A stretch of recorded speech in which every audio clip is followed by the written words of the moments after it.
Welcome to the History Stories podcast. Great to be here. Today we're actually setting off on a historic road trip. We're digging into the captivating story of El Dorado. Ah, yes, the golden one. Or the Golden City, depending on who you ask. Exactly. We want to unpack where this whole legend came from, how it went from maybe a real ritual to this massive obsession with gold. Right. It's a wild ride covering the Muisca people, their relationship with gold, the Spanish conquest, and those absolutely insane expeditions it fueled. And we're drawing this from, well, history books and uncovered sources, looking at things like the Spanish accounts, but also modern takes on it all. Gives us a richer picture, hopefully, multiple viewpoints. So our mission for this road trip, understand the real roots of El Dorado and how it morphed. Let's start before the Spanish, high up in the Andes, Lake Guatavita. Okay, yeah. We need to picture the Colombian Andes.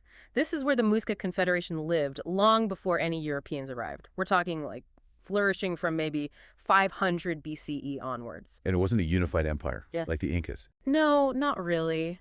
Think more like a network. Sophisticated chiefdoms, all connected, trading, sharing culture. Bogota, modern Bogota, was a key hub. So was Hunza. Okay, so a network of chiefdoms.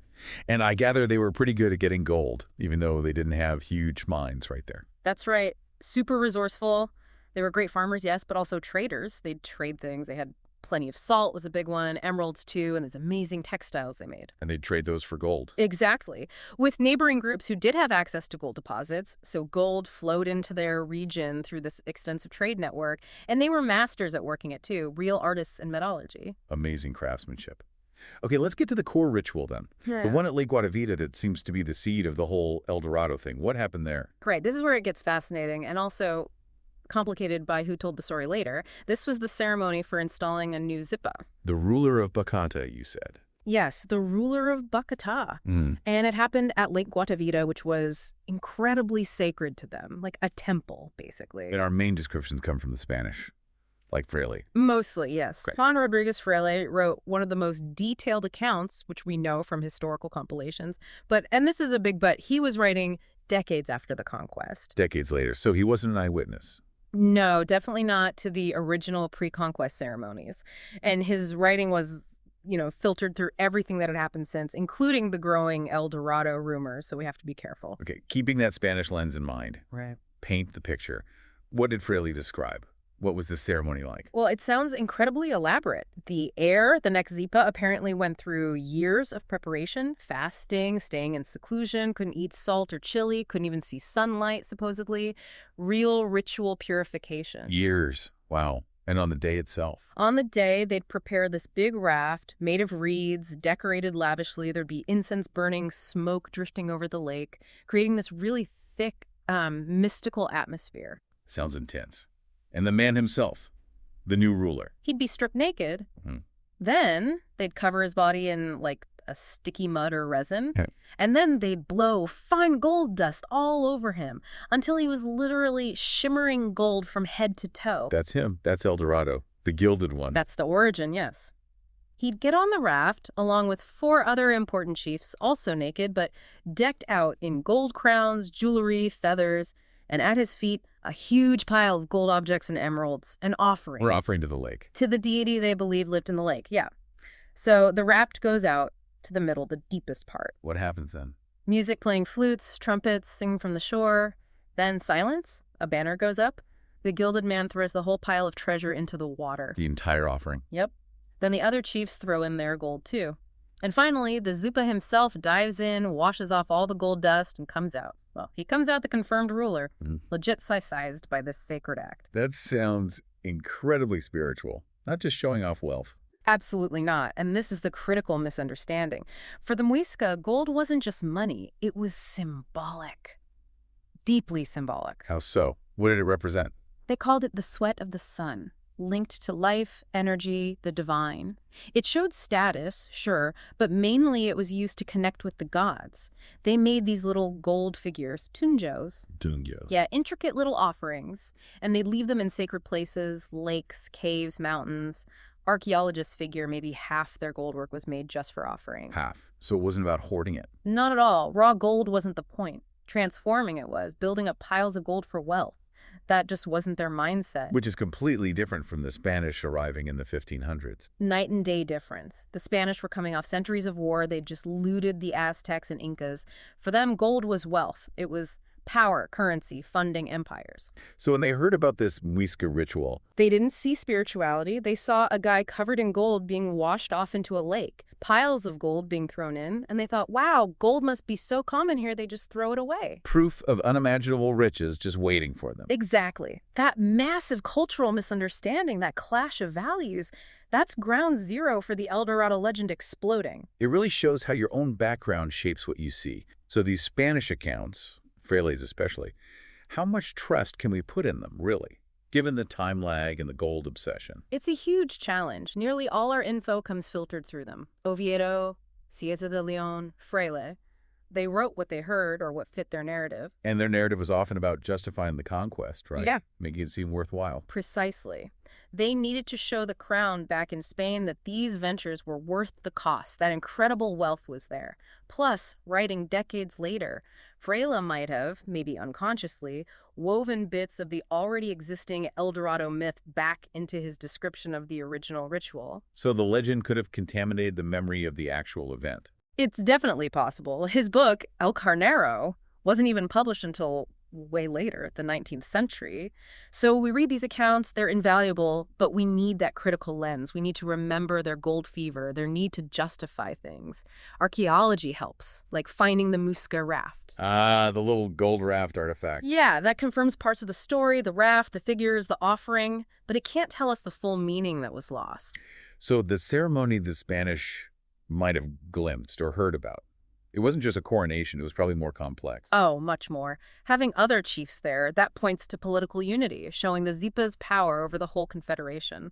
Linking the ruler, gold, and the sun god. That's tying power directly to the divine. And the offering itself. Probably crucial for cosmic balance, keeping the gods happy, ensuring prosperity for everyone. It was politics, religion, social cohesion, all wrapped up in this one performance. And the irony is just painful. They valued gold for being permanent, eternal, fit for the gods. And that very permanence made it irresistible to the Spanish, who melted down countless unique pieces into boring bars and coins. So much history, art, culture, just gone. Only hidden things, like the raft, survived. Okay, so the Spanish arrive, they hear these stories, they've already seen Inca gold. How does that spark turn into the full-blown El Dorado myth? Well, the timing was perfect in a way. The 16th century was peak Spanish conquest. God, glory, and gold, that was the motto, and gold was arguably the biggest driver. And the Aztec and Inca treasures set a precedent. A massive one. It created this powerful belief, almost an expectation, that even more incredible wealth had to be out there. It wasn't a question of if, but where. So stories filtering back to Europe must have been electrifying. Absolutely. Likely exaggerated every step of the way. And then, maybe around 1535, the Spanish pushing inland start hearing specific rumors. Whispers of an Indio Dorado, a golden Indian, and this rich land called Cundinamarca. Alcázar is often mentioned here, right? Moving up from Peru. Yeah, he's one of the key figures thought to have picked up these early tales and run with them. So the idea of the Gilded Man takes root. How does it become a golden place, a city, an empire? That's the key transformation. El Dorado, the Gilded Man, somehow gets mashed together with a location. First, maybe Lake Guatavita itself. The lake must be full of gold. But they didn't find mountains of gold just sitting there. Right, so the idea expands, it needs a bigger container, it becomes a mythical city Manoa or Omagua literally made of gold, or even an entire golden empire. The ritual gets twisted into proof that gold is just lying around, disposable. A complete distortion of that original sacred act. Yeah. Why did this version, the Golden City Empire, grab hold so fiercely and last for centuries? Several things locked it in place. One, the Aztec precedent. It made the fantasy seem plausible. We found tons of gold there. Why not even more over here? Believable, in a way. Two, South America was huge and unknown to Europeans. A vast blank space on the map where you could project any fantasy. Any rumor, any glint of yellow could be slotted in as evidence. Confirmation bias. Big time. Three, the stories told by returning explorers. Some, like Sir Walter Raleigh later, wrote incredibly influential accounts, part fact, part wishful thinking, part propaganda maybe, that fired people's imaginations. Raleigh's book about Guyana was huge for keeping the myth alive. So the stories fed the belief. Definitely. Four, The sheer desperation of many conquistadors.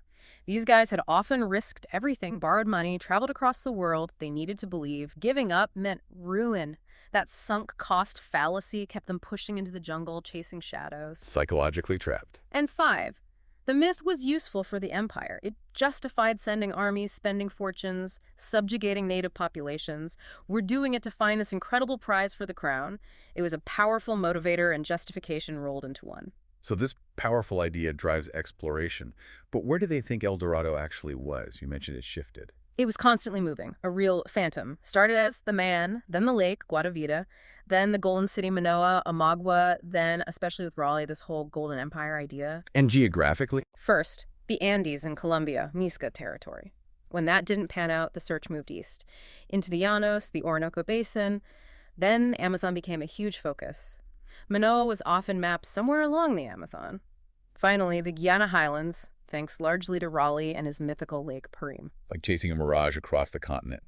And the expeditions themselves, just brutal, right? Epic failures mostly. Epic, brutal failures is a good summary. Countless expeditions fueled by this dream across jungles, mountains, swamps, facing disease, starvation, hostile resistance, and almost universally finding nothing remotely like El Dorado. The human cost was just staggering.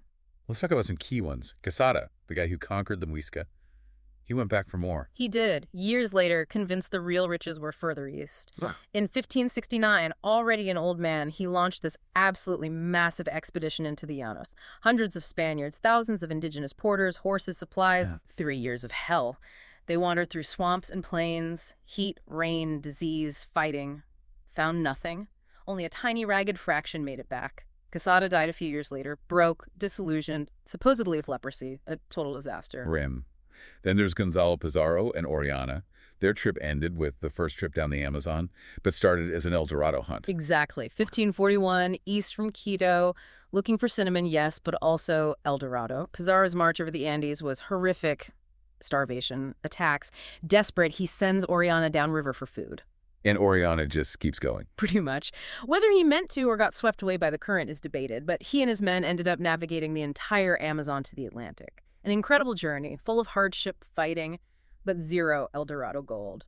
Pizarro was furious, felt abandoned. Oriana tried another Amazon trip later, failed again, and died there. And the Germans. Philip von Hutten in Venezuela. Right, the Welser banking family had a colony there. Von Hutten was obsessed with finding a golden city among the Amagua people. Spent years, 1541 onwards, trekking through the Llanos. Another brutal trek. Horrendous conditions, constant conflict. When he finally tried to return in 1546, just a few survivors left. They were ambushed and murdered by a rival Spaniard who'd taken over. A really grim end. Just unbelievable stories. And then, Lobte Aguirre, the wrath of God. His El Dorado trip went completely off the rails, didn't it? That's putting it mildly. Aguirre was part of an expedition down the Amazon in 1560, led by Ursua, also seeking El Dorado.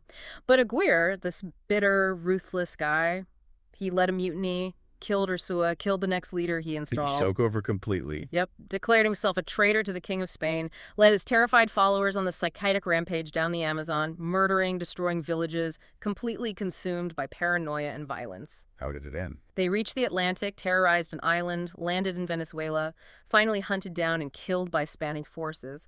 Aguirre's story is like the ultimate cautionary tale of how the El Dorado obsession could curdle into pure destructive madness. Chilling.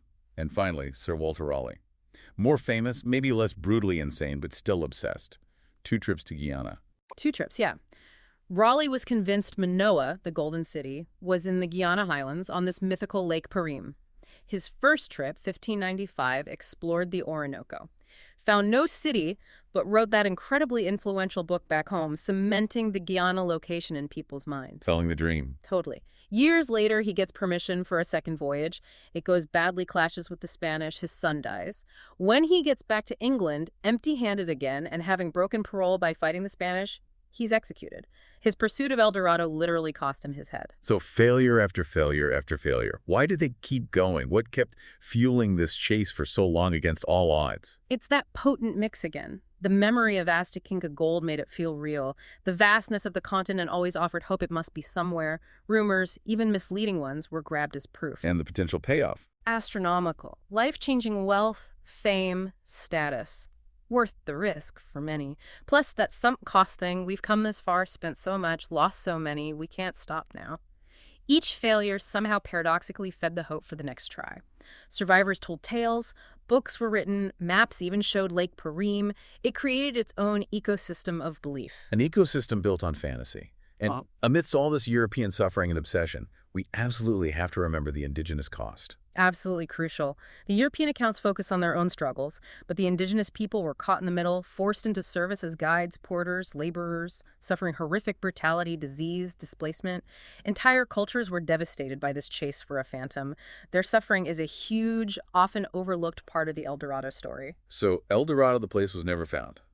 But the legend, it's left a massive cultural footprint, hasn't it? Huge. It jumped from history books into literature. Milton, Voltaire, Poe wrote about it. Films Herzog's Aguirre, The Road to El Dorado. Video games like Uncharted. Music. It's everywhere. And the name itself, El Dorado. It's become a metaphor, right? For any ultimate prize. The dream of fortune. The American dream, even. But also for obsession, illusion, chasing rainbows. You see El Dorado place names all over the Americas. It still resonates strongly in South America, too, I imagine. Especially Colombia. Definitely. The Muisca raft in Bogota's Gold Museum. That's a national icon, linking back to the legend's origins. Lake Guatavita is a tourist spot. And there are important efforts now to revive Muisca culture itself, beyond the myth. It taps into that universal fascination with lost cities, hidden treasures. Even though science eventually debunked the specific locations. Yeah, early attempts to drain Guatavita found some gold, but nothing like the legends promised. And then Alexander von Humboldt, the scientist in the 19th century, traveled extensively and basically proved Lake Perim didn't exist. Manoa slowly vanished from serious maps after that. So, summing up this historic road trip then, it starts with a sacred ritual. Gold is spirit. Gets twisted by greed and misunderstanding into a hunt for material wealth. A hunt that leads to centuries of brutal exploration, death, cultural destruction. And leaves behind this incredibly ambivalent legacy. A story about the drive to explore, sure, but also a massive warning about greed, cultural blindness, colonialism, and chasing phantoms.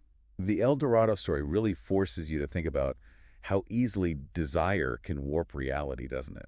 And the real-world consequences of that. Absolutely. It makes you question other historical truths, maybe, or even our own modern pursuits of, well, our own El Dorados.